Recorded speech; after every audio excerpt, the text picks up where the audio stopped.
para tratar de analizar un poco este escenario económico que está, como decíamos, al rojo vivo. Estamos en comunicación con Oscar Lieberman, que es economista y que nos va a tratar de ayudar a entender un poco este escenario. Oscar, ¿cómo estás? Buenas noches. Y la primera impresión que te da este número que se conoció de la inflación de marzo. Hola, ¿qué tal? Buenas noches. Bueno, era un número que estaba dentro de lo esperado.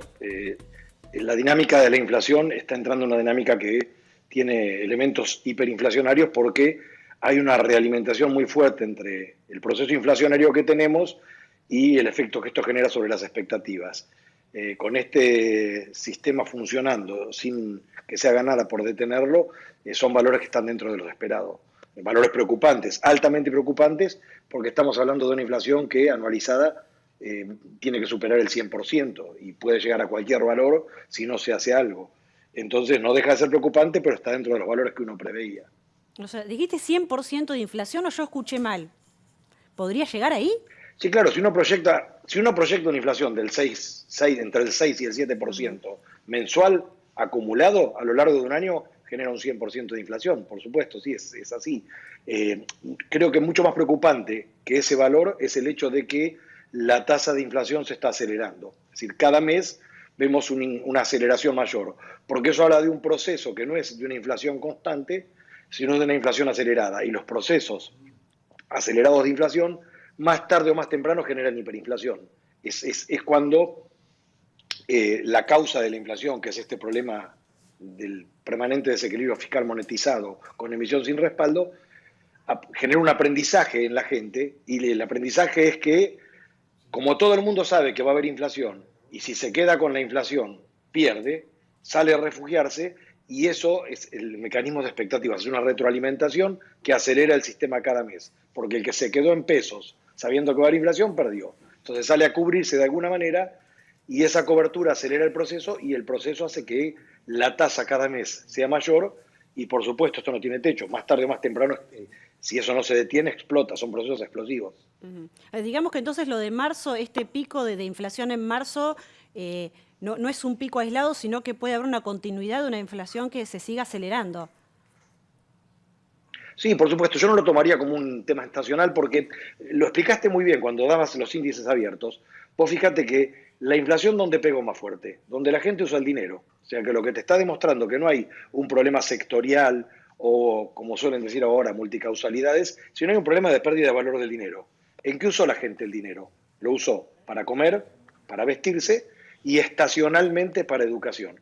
Y ahí es donde viste que la inflación pegó muy fuerte. Entonces, lo que tenemos es una pérdida del valor del dinero fruto de este sistema acelerado de descontrol de gasto monetizado, ¿no? en emisión.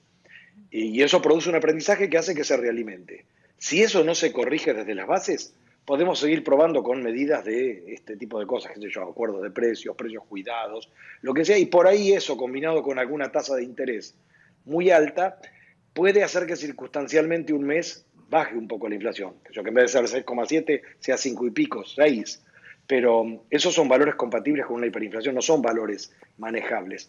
Ningún país serio en el mundo, ni siquiera en un contexto como el post-pandemia, tiene inflaciones de ese nivel. En todo caso, los países que tienen esos problemas tienen problemas de inflación bien señalizada por este efecto en todo el año, no en un mes. Entonces, es un problema para atenderlo en serio. Nosotros llevamos 40 de los últimos 50 años repitiendo el mismo problema inflacionario y el mundo no lo tiene. Entonces, podemos seguir imaginando que para nosotros es un problema multicausal, que tenemos que probar con esto o con aquello, o hacer lo que ha hecho el mundo civilizado para erradicar ese problema de su agenda, y es lo que estamos esquivando permanentemente gobierno tras gobierno. ¿Y qué es lo que se tendría que atacar o cómo se tendría que hacer para contener esta inflación que está escalando? ¿Qué se podría hacer? Vos mencionabas recién los acuerdos de precios no funcionan, el control de los precios tampoco. Digo, ¿a dónde hay que atacar? No, el acuerdo de precios es un tema, diría, casi patológico. ¿Por qué? Porque el acuerdo de precios es el instrumento perverso que usan los oligopolios cuando quieren abusar de posición dominante sobre los consumidores. Nosotros lo vemos, los mercados que tienen pocos vendedores, por ejemplo el combustible. Uno sube el combustible y al poco tiempo lo suben los demás. Que pensar que ese instrumento, que es un instrumento muy pernicioso para la gente, en manos del gobierno se convierta en virtuoso, es casi un milagro. Nosotros tenemos un tamaño de gasto que es insostenible. Esto ya no es ideológico, no lo podemos financiar. Y está demostrado en los números que ese tamaño de gasto no se puede financiar, lo que nos hace tener permanentemente déficits. Y todos los gobiernos, más tarde o más temprano, apelan a la emisión monetaria como mecanismo de financiamiento del déficit. Los países que han tenido problemas inflacionarios y lo han querido corregir, han atacado eso. Nosotros no atacamos eso.